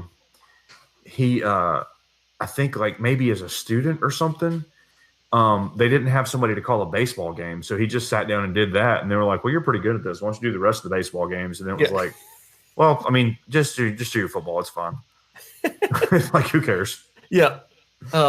It's really, so that's the positive. The negative is that I always feel like he's paired up with a bunch of idiots. And then the positive is like David Kellum. And I mostly pointed them out because the broadcast team, because I was trying really hard to think of anything positive about Hugh Freeze and I couldn't. So I couldn't therefore bring myself to put Hugh Freeze down as the person associated with the football program that I greatly dislike. Well, that's okay because I hate him too. Yeah. So there you go. I know it wasn't great, but honestly, if I was going to say anything, it probably would just be like an hour and a half long podcast episode about Marshall Henderson. So. And I'm going to do an hour long podcast on my thoughts about Hugh Freeze, and it's just going to be a slowed down fart noise. I will gladly post that. Record that this week. Well, I can't wait for the sequel to that podcast, the hour-long booger noises that you have for Matt Luke. Booger noises. Okay.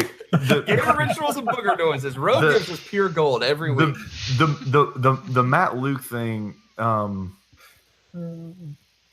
it's more complicated than that.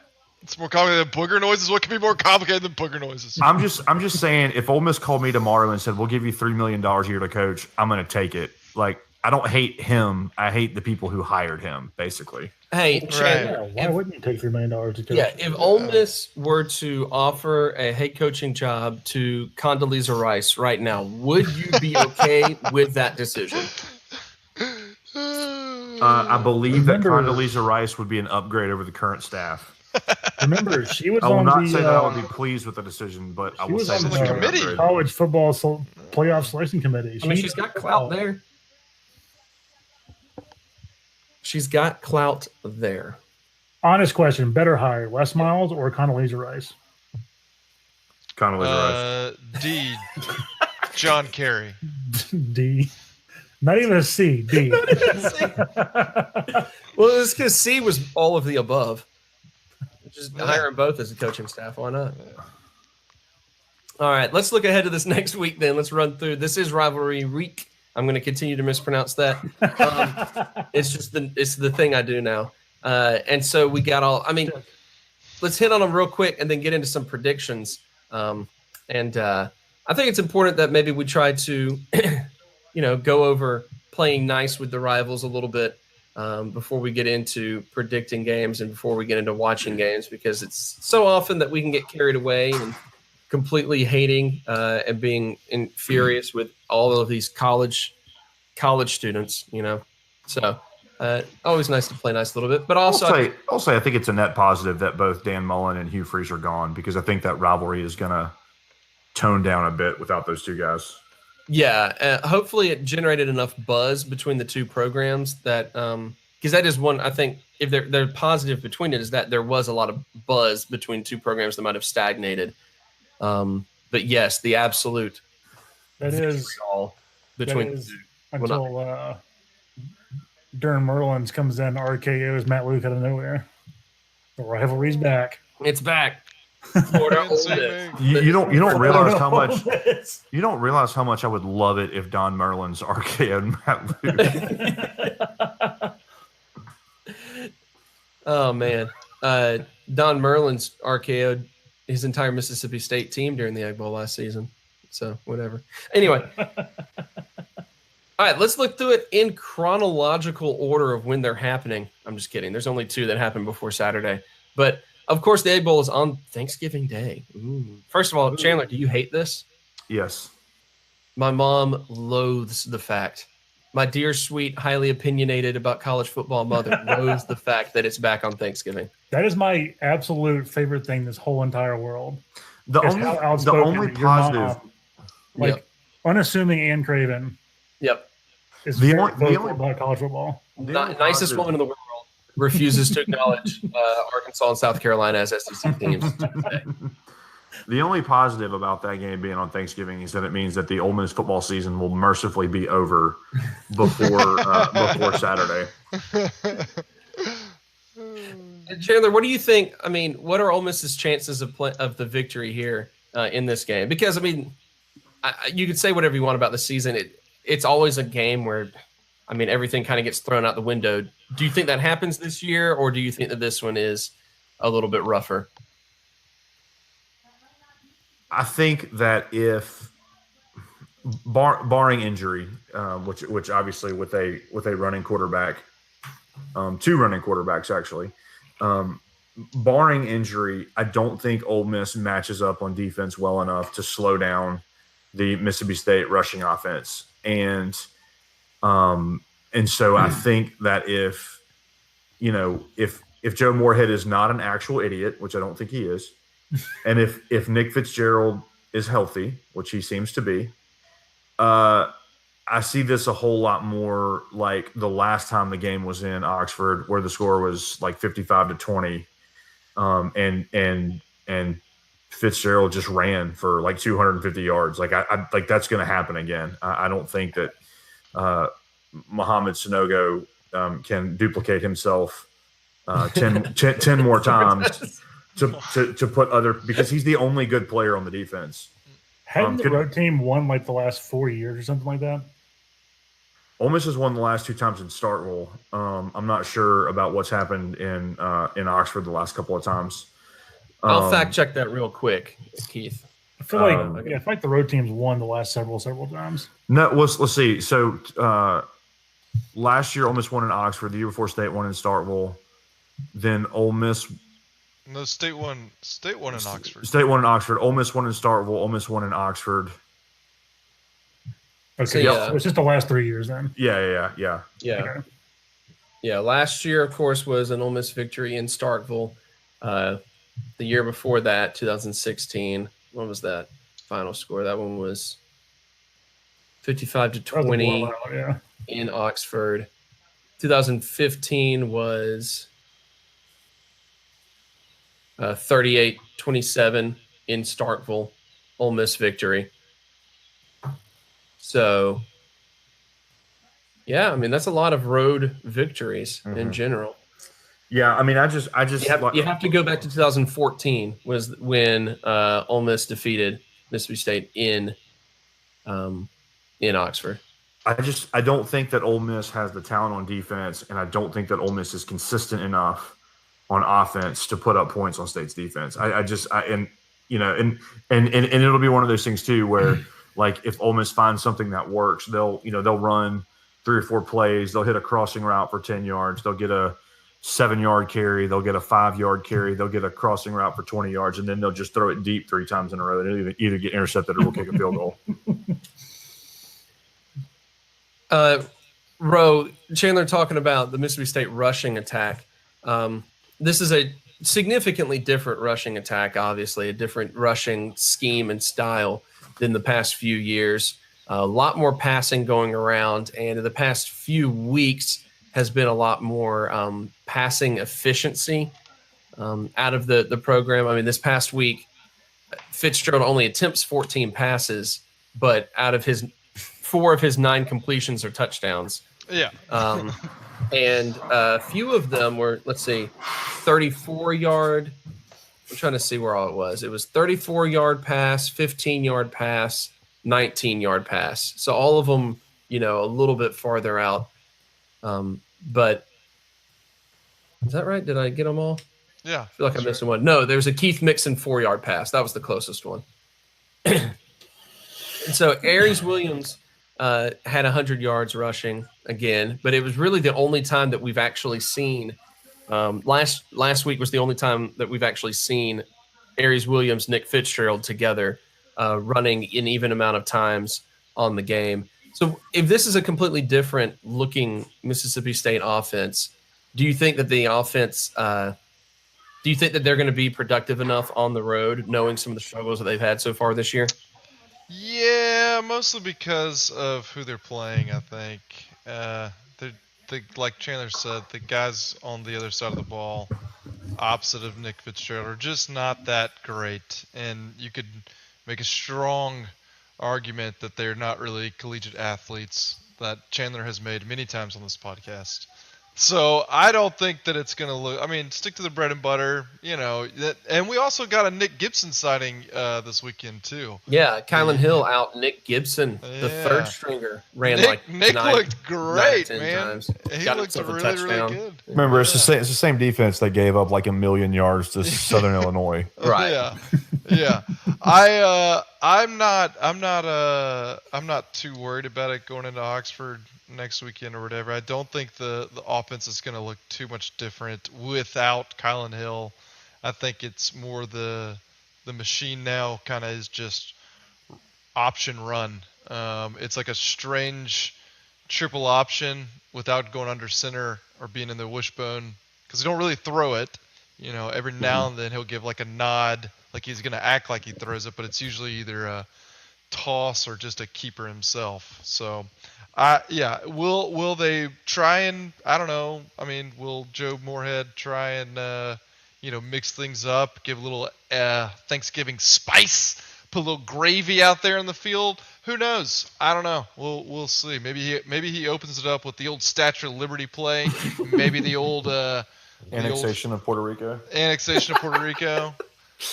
The old Philly, whatever that Philly play is called, where they do that thing with the Philly special. Yeah, Philly special. Yeah.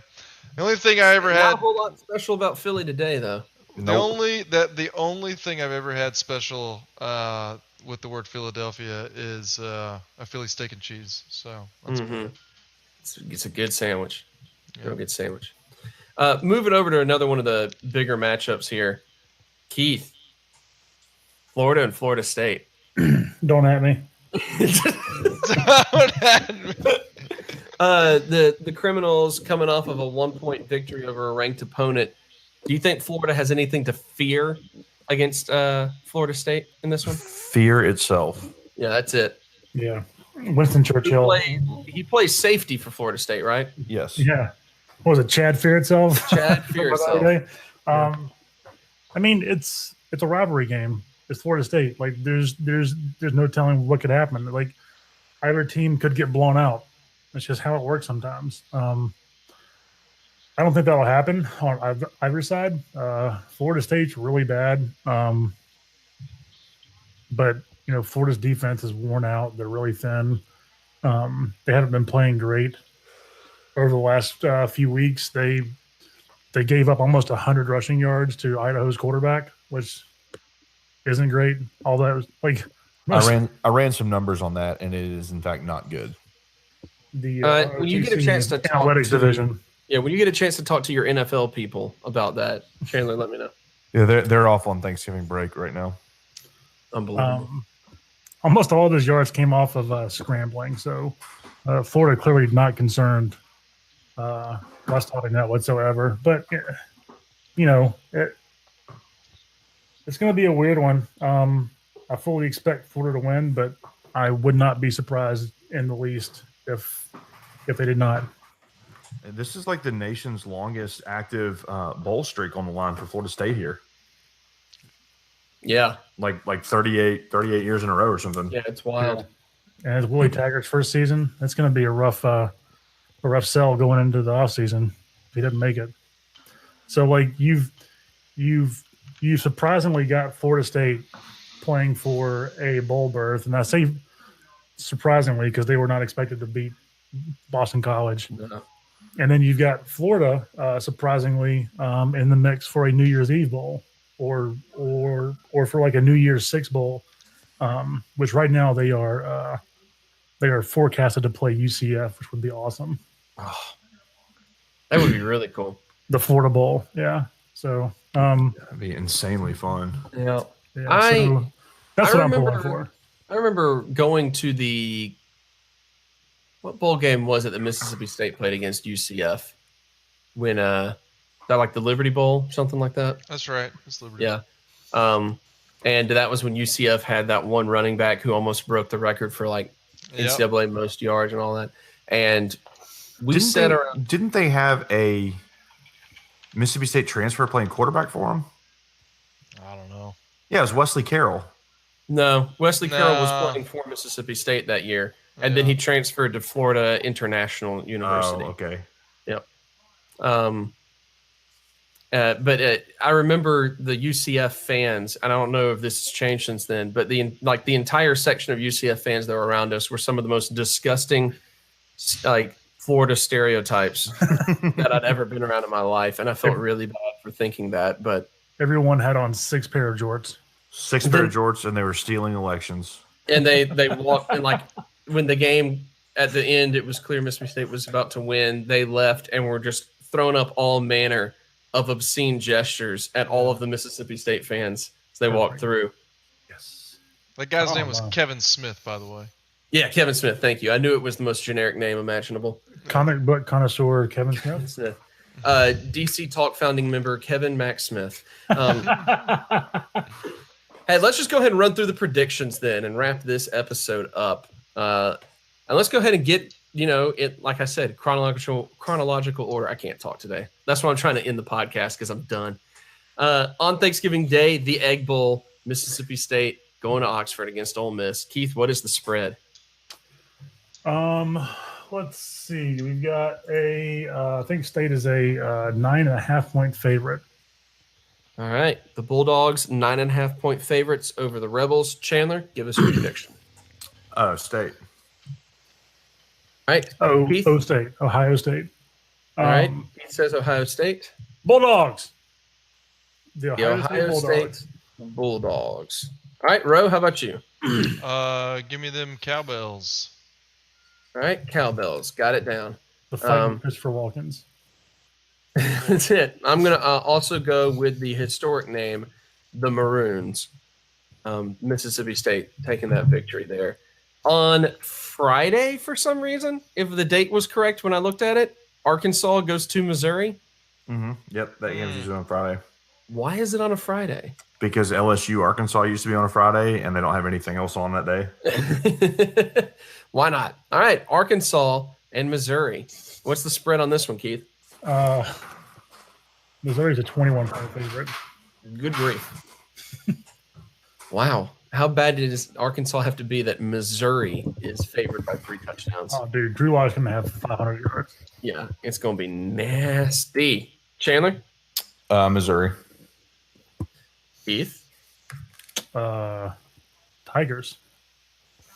All right, Keith going Tigers. Actually, he's going Tigers. He was very precise about it. Roe? Look for Arkansas to really bounce back this week and curl up into the fetal position and wither away and go, I don't feel so good, Mr. Stark, as the Tigers devour his body. I'm going Tigers. I'm gonna say Missouri, but on my official record is doesn't matter. They're not real SEC teams. I don't feel so good, Coach Morris. All right, Georgia Tech and Georgia. I feel like this is a game that would have been a whole lot more interesting a few years ago when Georgia Tech just goes to those spurts where it's like, Georgia Tech is good again this year. This year, Georgia Tech has Calvin Johnson that one time. Yep, they have Calvin Johnson. They have Demarius Thomas. Some of the best They wide had receivers. Reggie Ball throwing to him though. Yeah. All right, Georgia Tech and Georgia. What's the spread, Keith? 17.5-point phase for UGA. All right. Georgia Tech recently defeated Virginia Tech Good for in them. overtime. Look at that. OT. Interesting. Chandler, what's your pick? Go Dogs. That was terrifying. Keith? Did y'all get that video reference? No. No. There's this video of this Georgia fan whose body is painted entirely white, and they're interviewing him like in the student section, and he's just like, "Go Dogs." I do remember that video. I know what you're talking It's terrifying. It is about. terrifying. That is a terrifying video. That's really good. I'm going to go with the Jake Fromm's 14 of 20 for 202 yards. Our favorite obscure stat line. Is it All right. obscure if it's that consistent? Well, we're the only people to have noticed it. We're cutting edge here on Running Out the Clock. Right. Ro, what you got? Give me that jet black and scarlet red, them Bulldogs going to the end. I just made that up. Are they, Yeah, the are they Bulldogs. officially Yeah. Scarlet Red? Is that their... Like I just said, I just made it up. I have no idea. I'm going to say that they are, it's actually a ruby red, maybe a, does anybody else know any shades of red? Nah, No. brick. It's the only shade I know. Rust. Just brick. Rust.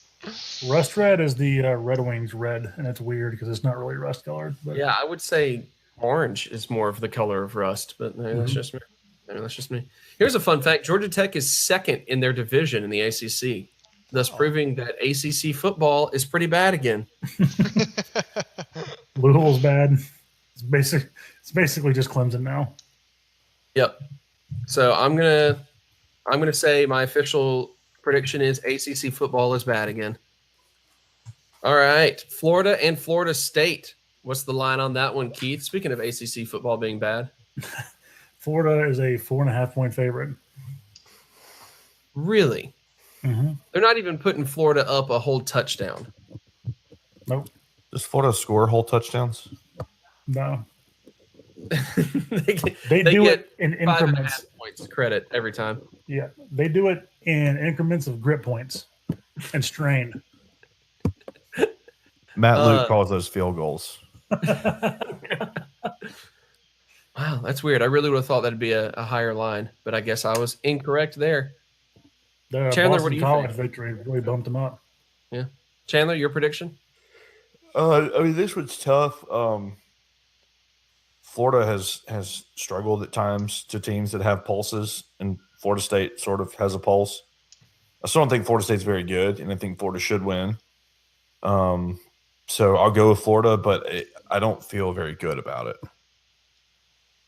Yeah, because yes, Florida has struggled at times with teams that, as you mentioned, it have a pulse or or have some semblance of being all right, and that's what Florida State has struggled with all season, is just proving that they have a pulse and that they actually have players in general. So I don't know. It's a complicated one. Keith, your prediction? Florida has really struggled against the run this year, and Florida State can run the ball very well. Can. I say right, exactly can. So Sometimes don't, sometimes do. Yeah, I just think that this has the potential to be a really odd game in which Florida can't stop the run, but Florida State can't do anything on defense either. So I'm going to go Florida. Ro, how about you? Yeah, so I'm gonna pick. It doesn't matter with either of these teams, regardless of the winner.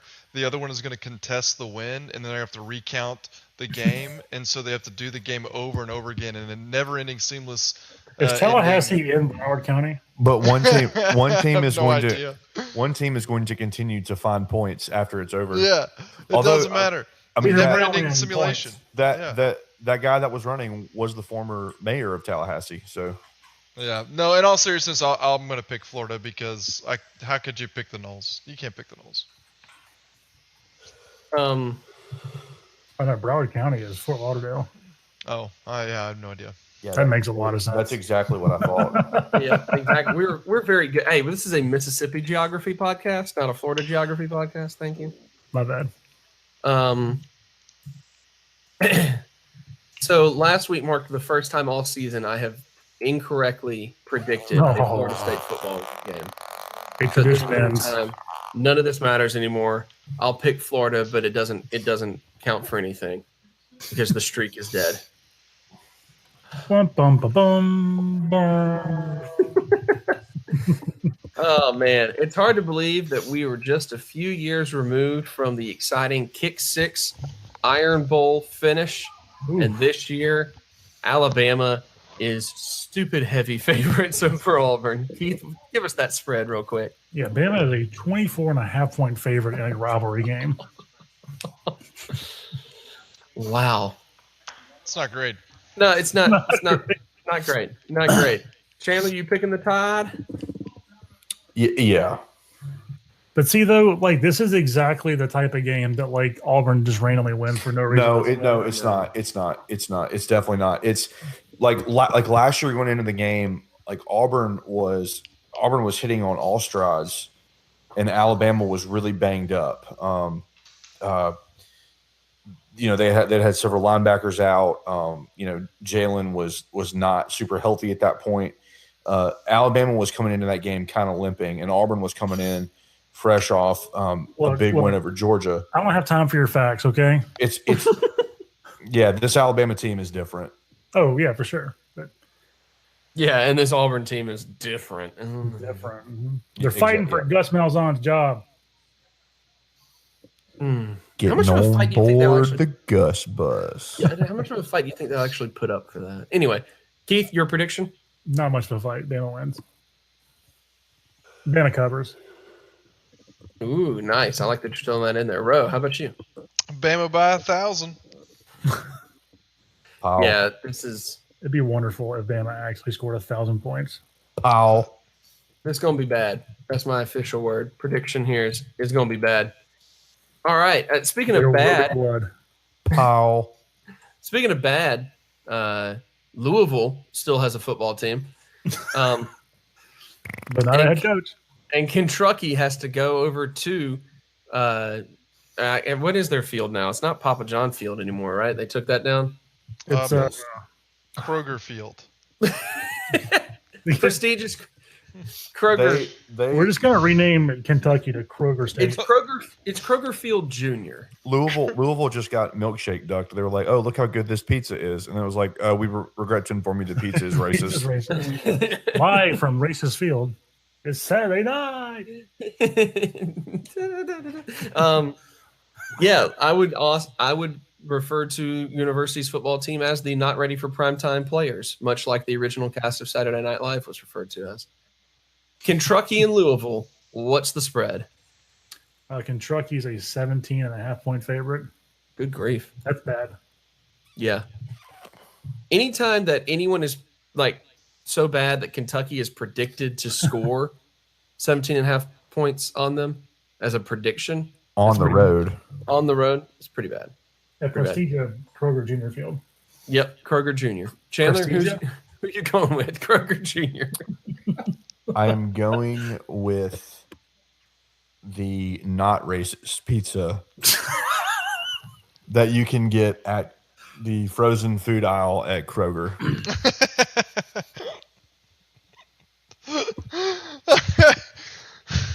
I love it.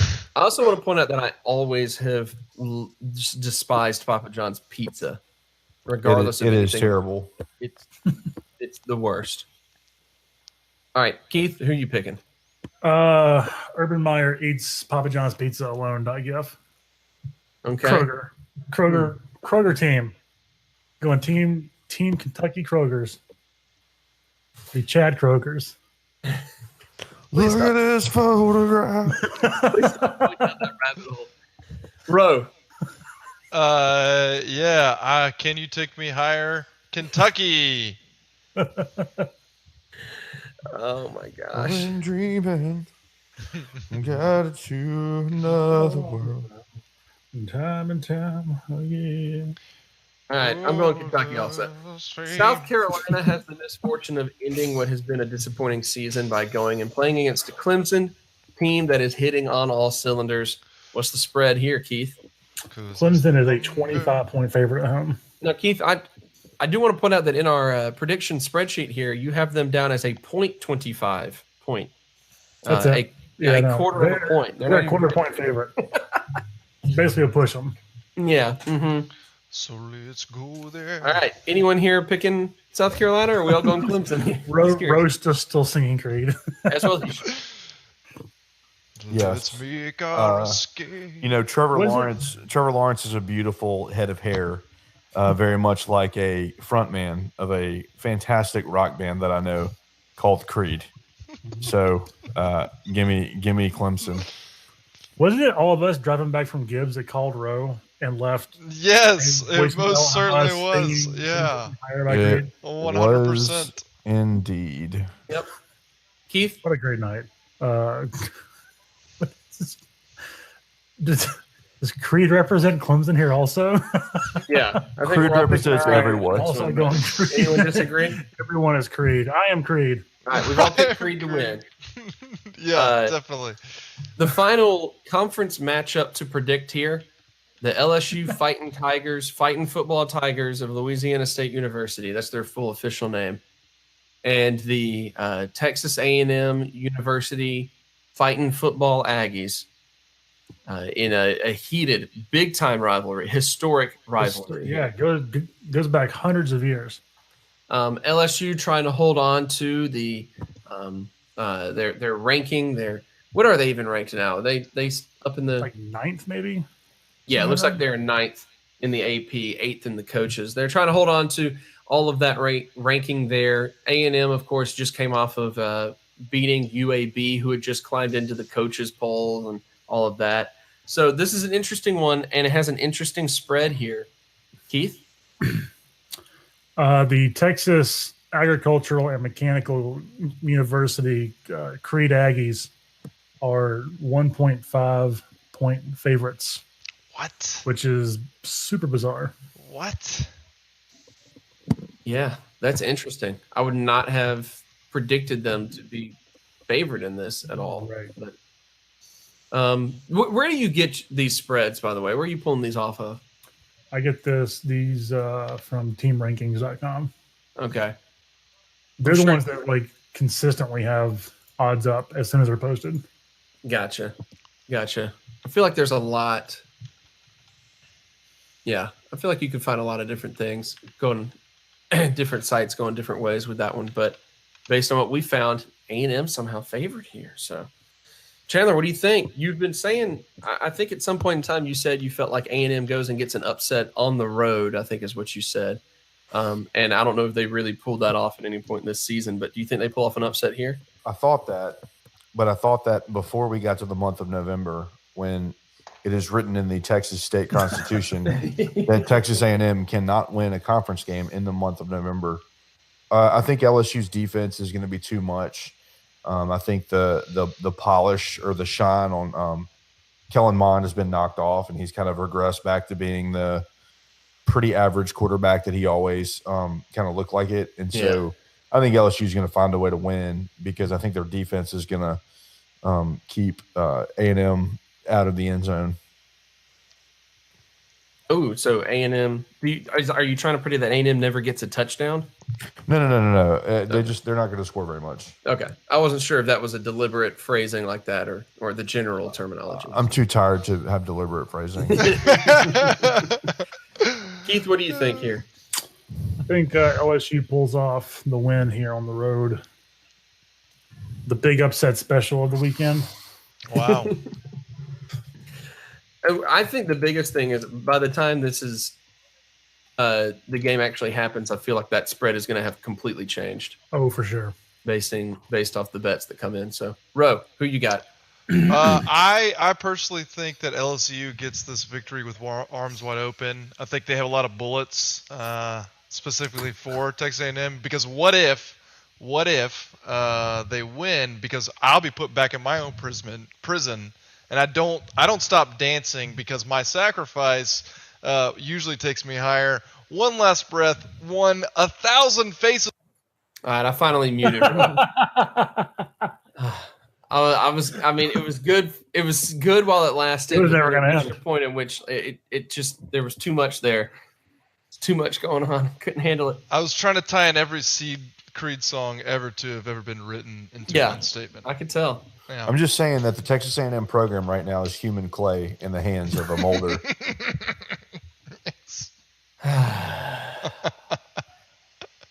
This guy gets it. This guy. I'm not going to put Ro down as predicting anybody, actually. What? No, I definitely got. Look, I'm just saying hold Row now because he's 6 feet from the ledge and he's thinking that maybe 6 feet ain't so far down. Listen, are you ready for me to pick? I will pick because I need to know if you're ready. Are you ready? Are you ready? Man, I hope this podcast. Double muting on Ro. He's gone again on that one. It's so much quieter. I'm just going to blindly guess that Ro picks LSU, and I don't know. He can come back in and correct me on that later on. Well, I'm saying that if you want to talk about comparisons between LSU and Creed, Ed Ogeron and Scott Stapp have a similar grumble, gravel in their voice, and so that cadence and that sound. You could just very much hear it's kind of being one. Hey, Chandler, real quick, give me your Scott Stapp leading the crowd in Jackson, Mississippi to get ready for higher voice. Give me that impression. Okay, give me just a second. It's one of my favorite things that you do.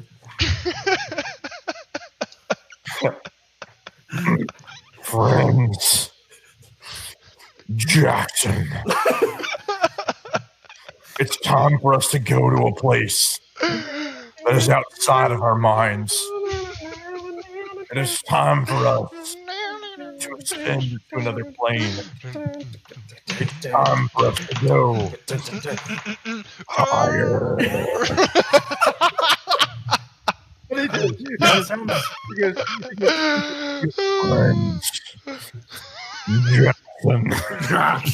Jackson. That also sounds like Triple H on the mic and kind of crowd the crowd. This is the best thing ever. Yeah. It was awesome. Yep. They also had like 7 flamethrowers set up and almost burned down the city. They did. Yep. Here's a quick question: were all of us at that concert? No, I wasn't living in the state. Yeah, Ro was in Georgia. I was in Georgia. But I'm pretty sure that we were all there. Okay, cool. Set up high, None of us knew each other, but we were all there. I love it. Love it so much. It's destiny.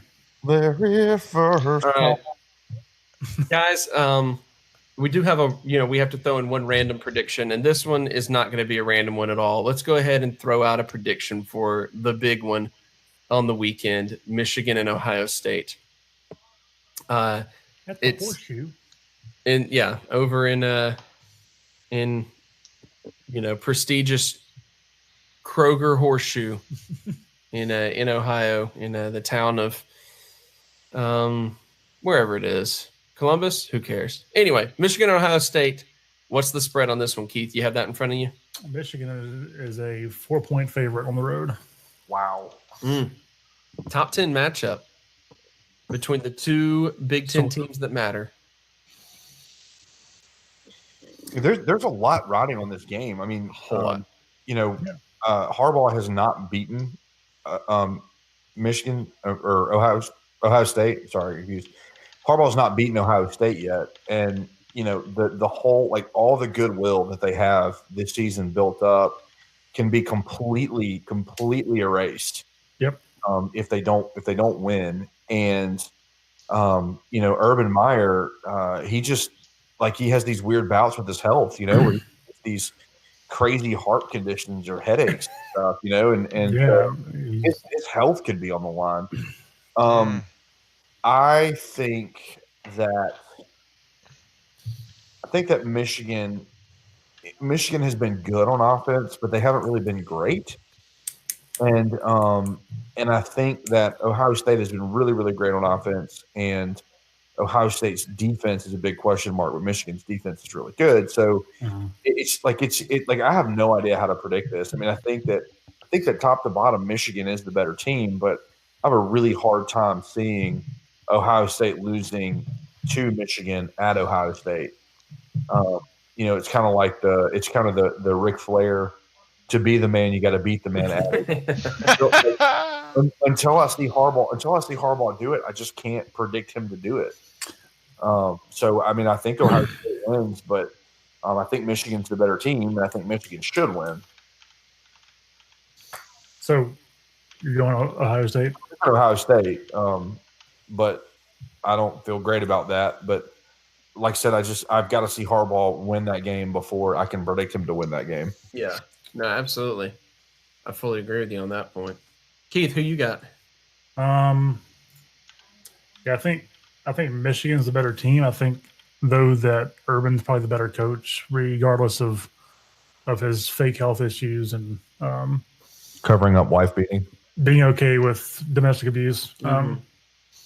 That being said, I think Michigan finally slays the Giant and wins. Oh, all right.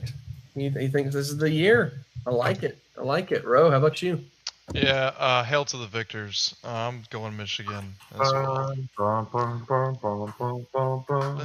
Dun, dun, dun, dun, dun, dun. To me. Yeah, no, and I just think they need to.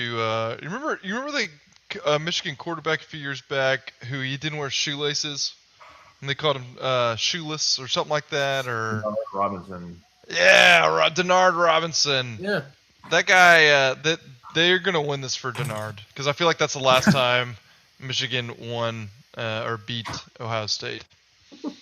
So. And I liked Denard Robinson. I did too, man. He was a lot of fun to watch. He was fun to watch. He was fun to watch. A whole lot of fun. That dude was just straight out. He was clocked at one point in time. Shoelace. That was his nickname. He's clocked at one point in time as running a 4.3 40-yard dash. Yeah, that dude was and trying to play quarterback. Whether or not he did quarterback well, that was debatable. But I mean, he and Chris Johnson, that's fast. Chris. Chris. Yeah, this is going to be a big one. I'm not going to dilly-dally anymore. I think Ohio State wins this one at home in order to force the stupid people in charge of the stupid playoff to stupidly put them in for some stupid reason. There you go. It's going to happen, and then Alabama's going to win by 1 million. Yep. And that is college football. What a stupid season it has been. Whew. Well, I'm exhausted. Good note to end it. Yep. The sport's stupid. You're stupid for having watched it and listened to this podcast. We're stupid for recording it. I'm Chief Idiot in Charge, Joseph Craven. Everything is stupid.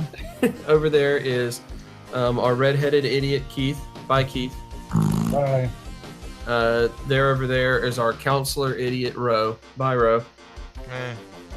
And there, of course, is the co-founder of all of this stupidity, the one and only, the stupidest of us all, Chanticleer Rigmarole. Friends. Jackson. Jackson. Thanks for listening. Bye. Bye.